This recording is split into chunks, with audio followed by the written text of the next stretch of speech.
तो लेखिका ने फौजी छावनी देखी जिस पर क्या लिखा था कि we give our today for your tomorrow. मन उदास हो गया, भीतर कुछ पिघलने लगा। महानगर में रहते हुए कभी ध्यान ही नहीं आया कि जिन बर्फीले इलाकों में वैसाख के महीने में भी 5 मिनट में ही हम ठिठुरने लगते हैं। कैसे इलाकों में? बर्फीले इलाकों में। वैसाख का महीना क्या होता है? जो अप्रैल का महीना होता है, 13 अप्रैल को क्या होता है? वैसाखी होती है। तो जिन बर्फीले इलाकों में वैसाख के महीने में 5 मिनट में हम ठिठुरने लगते हैं, अगर हम इन बर्फीले इलाकों में अप्रैल के महीने में भी चले जाएं तो हम वहाँ पर ठिठुरने लगेंगे, हमें बहुत अधिक ठंड लगेगी। हमारे ये जवान पोष और माघ में भी, जबकि सिवाय पेट्रोल के सब जम जाता है। पोष और माघ के महीने कौन से होते हैं? जो दिसंबर जनवरी के ठंड के महीने होते हैं। तो हमारे जो जवान हैं वो पोष और माघ में भी, जबकि पेट्रोल के सिवाय सब कुछ वहाँ पर जम जाता है, ये वहाँ पर इतनी सर्दी में भी तैनात रहते हैं। और जिन संकरे घुमावदार और ख़तरनाक रास्तों से गुजरने भर में हमारे प्राण काँप उठते हैं। क्या कह रही है लेखिका?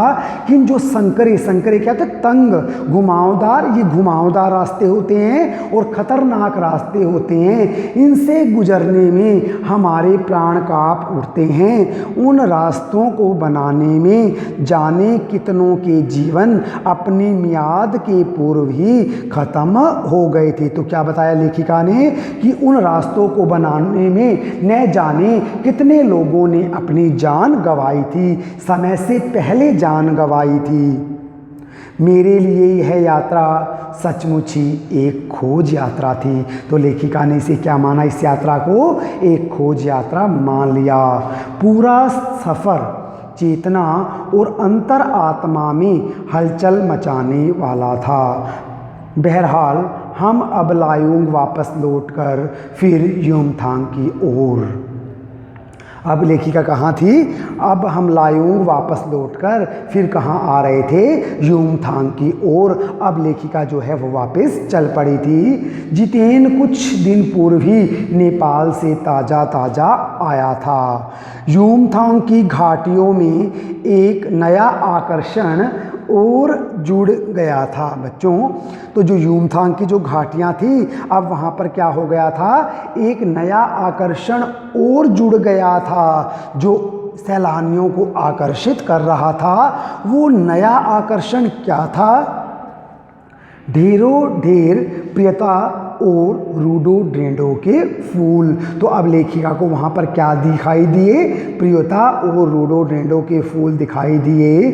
जितेन बताने लगा, बस 15 दिनों में ही देखिएगा पूरी घाटी फूलों से इस कदर भर जाएगी कि लगेगा कि फूलों की सेज रखी हो। 15 दिन में वहाँ पर इतने अधिक फूल आ जाएंगे कि क्या लगेगा कि वहाँ पर फूलों की सेज हो।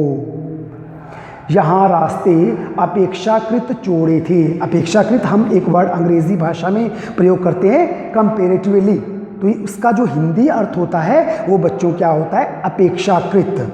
कि पहले जो रास्ते थे वो कैसे थे? तंग थे, संकुचित थे, संकरे थे। और यहाँ पर जो रास्ते थे उसकी अपेक्षा वो कैसे थे? कुछ चौड़े थे।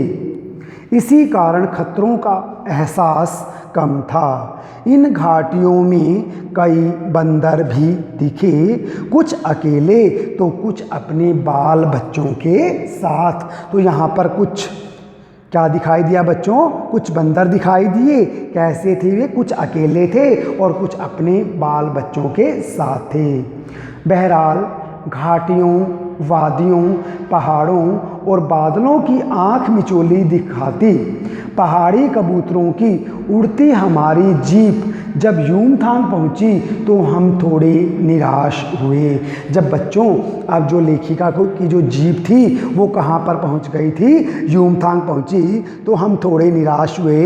बर्फ़ से ढके कटाओं के हिम शिखरों को देखने के बाद यूमथांग थोड़ा फीका लगने लगा था। तो बच्चों लेखिका निराश क्यों हुई थी?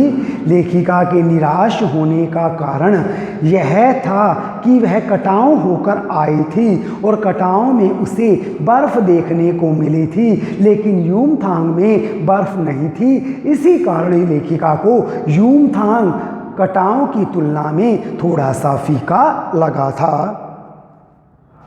और यह भी एहसास हुआ कि मंजिल से कहीं ज़्यादा रोमांचक होता है मंजिल तक का सफ़र। तो क्या कहा कि मंजिल से रोमांचक होता है कहाँ का सफ़र? मंजिल तक पहुँचने का सफ़र। तो जो लेखिका का मंजिल तक का जो पहुँचने का सफ़र था वह बड़ा रोमांचक था, बड़ा प्रसन्न करने वाला था।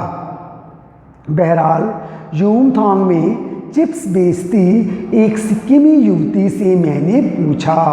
अब बहरहाल यूमथांग में एक युवती जो है, कौन? सिक्किमी युवती, वो क्या कर रही थी? चिप्स बेच रही थी। चिप्स बेचती युवती से मैंने पूछा, क्या तुम सिक्किमी हो? नहीं, मैं इंडियन हूँ, इंडियन भारतीय, उसने जवाब दिया। सुनकर बहुत अच्छा लगा कि सिक्किम के लोग भारत में मिलकर बहुत खुश हैं। जब सिक्किम स्वतंत्र रजवाड़ा था तब टूरिस्ट उद्योग इतना नहीं फला फूला था। तो बच्चों क्या था, पहले जो सिक्किम था वो एक स्वतंत्र रजवाड़ा था और वह बाद में भारत में मिल गया था।